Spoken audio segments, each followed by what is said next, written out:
What up, what up, what up? Welcome back to Lockdown Universe, home of the bizarre, peculiar, and unheard of stories of UFO legend and paranormal lore. Welcome back. Welcome back. Happy to be back. Hopefully, you guys are doing awesome and taking care of yourselves. It is the lockdown coming back to you. Welcome back to you. Hopefully, you're doing great, and we are going to have a great show. So, today, we're going to talk about one of the really interesting aspects of Randy Kramer telling us about a species that he encountered called the plasmid species. Well, at least that's what they are, is a plasmid species. That's probably not their name. And this plasmid species is basically the hired hitmen, hired assassins for all of alien kind. As you know, we have the little grays, and those guys are basically like the robotic, taking DNA, scientific, laboratory type assistants. But you gotta know that there's a species for everything, right? Just like in the movie Star Wars, where they hire different hitmen, different, Boba Fett, right? And all these other guys to basically be hitmen, to basically go out and take out people. And so that's what we're talking about today. So, what does Randy have to say about this species? Well, he states that they've encountered them on and off, and that they are a benefit to certain species that need to take out other species. What can they do? What can these beings do? Right? That's the big question. What are they capable of? Well, they basically have what they look like is like like a plasmoid type humanoid body. You can actually see through it. It has lights instead of organs. So the organs are basically lights. You can see that the organs are there, but they're super powerfully lit up. So it's kind of like looking at a jellyfish almost, and except for the fact that it's a humanoid type body. So they have that. They have the capability to transform into different entities for a period of time. So, for example, if they wanted to transform into a military general for a period of time to perform some sort of operation, that they needed to comply with, they could do that. Well, does that have big ramifications for us as a human species? Yeah, sure it does. We've worried about the reptilians being able to do that for some time now, and that's something that Randy Kramer talked about, is the fact that there's another reptilian species that can do that, the Draco species, that can basically kind of do what octopus can do here on Earth, is that they can basically blend in with any environment, and it happens on the dermal level for the plasmid species. Now, for the reptilians, that happens on a psycho kind of kinetic, telepathic ability. So they're not changing their form, they're actually changing what you see. For example, just to differentiate the plasmoids from the reptilians, there were three entities, three beings, three what looked like human beings walking into a casino. As they walked into the casino, they sat down at the blackjack table and played some hands. One of the entities looked right at the camera, and the people monitoring the floor were like, "What the hell? This isn't even human. This is like, another entity. Kind of looks like some sort of reptilian or something like that." And so they go down to the table, and these guys are already gone, and they asked the table dealer. They said, "Hey, what's going on with these three people, or three reptilians?" And they're like, "Nothing." They're like, "What are you talking about? They're human." And you're like, "What? We got them on camera. The security had them on camera." But yet, they had no way of seeing that in person.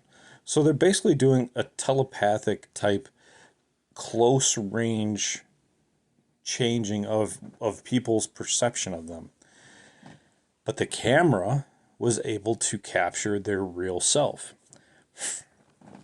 Now, a lot of people here on Earth have said that they're able to, sometimes our cameras are able to capture these things on tape. A lot of them don't really look like it's a reptilian changing. It looks like it's like a digital pixelation that didn't come through pure in 1080 or in 4K, just came through kind of crappy. And so I don't think a lot of the reptilians are caught on tape, but I mean they could be on tape, but I don't think we're catching any transformations, or at least not very many that are real. Now, the other thing about these plasmoid creatures is that because they're able to transform into another entity, they can transform their body mass into whatever. What if they want to be a goat? What if they want to be a dog? You know, they could just be a random dog and just look like a random dog running through your neighborhood, and you probably wouldn't pay much mind to it, other than the fact that you know there's a dog running through your neighborhood. Or maybe they transform into another animal that's familiar to you, some animal that's part of your family. You're like, oh shit, that's my dog. So they have the capability to basically transform into anything. I mean, think about the Terminator 2, where the T-1000 was able to transform into like the step parents of John Connor, and she was able to like stab the dad right through the head with her arm that transformed into like a sword. Well, there you go. You got movie representations of basically a plasmoid entity. Now these guys are hired as hitmen. They don't care, what the job is or whatever the case is. They're basically mercenaries, and they're just going through where, finding jobs through, I don't know, international Craigslist. I don't know, international intergalactic Craigslist, and finding jobs through either back alley deals, or they're going to the intergalactic business center outside of Jupiter that's hovering around Jupiter, and making deals with the 50-foot tall Egyptians, or they're making deals with the Greys, the reptilians, or whoever, maybe even humans. And that's the thing, is that as a mercenary, you don't know who to trust. You can hire a mercenary, but what if that mercenary also works for your enemy? And now it gathered intelligence on you, and now you're at risk. So you have to be careful with who you hire, and why you hire them, and that you pay them well. you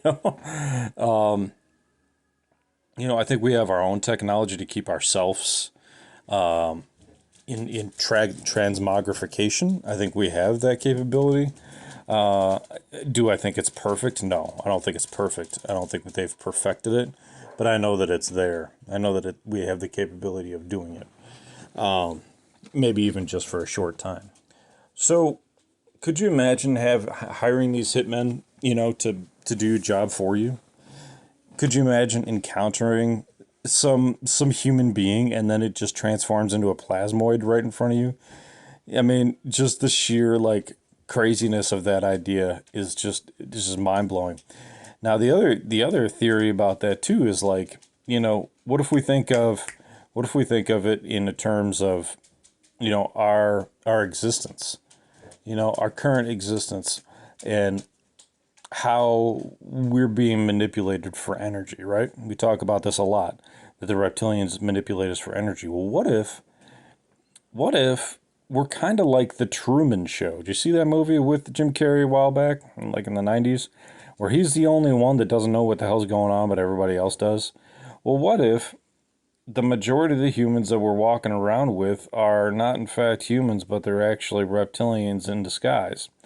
And what if, let's just say for fun, that these reptilians are just keeping us, engaged in our jobs, keeping us continuing to function as a battery pack, and they're also going about their lives as well, but they're basically using us as a battery pack. So they walk around Earth and they're doing their own thing, but meanwhile they're sucking the energy, the life force off of us through our misery and through our confrontations and through our fights and everything else that we have to go through.